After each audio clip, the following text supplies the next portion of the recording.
हिंदुस्थानचा नारा जगभर गुंजतोय, आरसाचे रंग आसमानात चढवतोय. सन्माननीय व्यासपीठावरील मान्यवर, गुरुजन वर्ग आणि येथे उपस्थित माझ्या धन्यवाद. आज 15 ऑगस्ट आपण सर्वजण भारताचा 77वा स्वातंत्र्य दिन साजरा करण्यासाठी एकत्र जमलो आहोत. सर्वप्रथम सर्वांना स्वातंत्र्य दिनाच्या हार्दिक शुभेच्छा. मित्रांनो, 15 ऑगस्ट हा दिवस भारतातील प्रत्येक नागरिकासाठी उत्साहाचा, सन्मानाचा व अभिमानाचा आहे.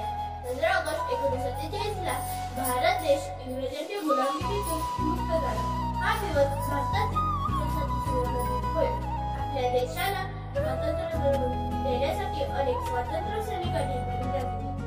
महात्मा गांधी, पंडित नेहरू, लोकमान्य टिळक, भगतसिंग, राजगुरू, सुखदेव अशा अनेक क्रांतिकारकांनी आपले प्राण होते.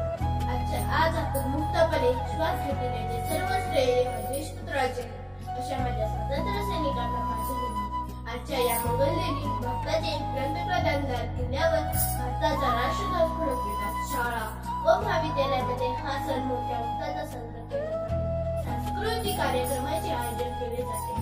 मिरवणुका काढल्या जातात, घोषणा दिल्या जातात. सगळीकडे देशभक्तीची गाणी लावली जातात.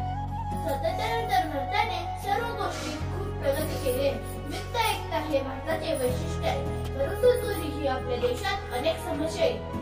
यावर देशातील सर्व नागरिकांनी एकत्र येऊन मात केली पाहिजे.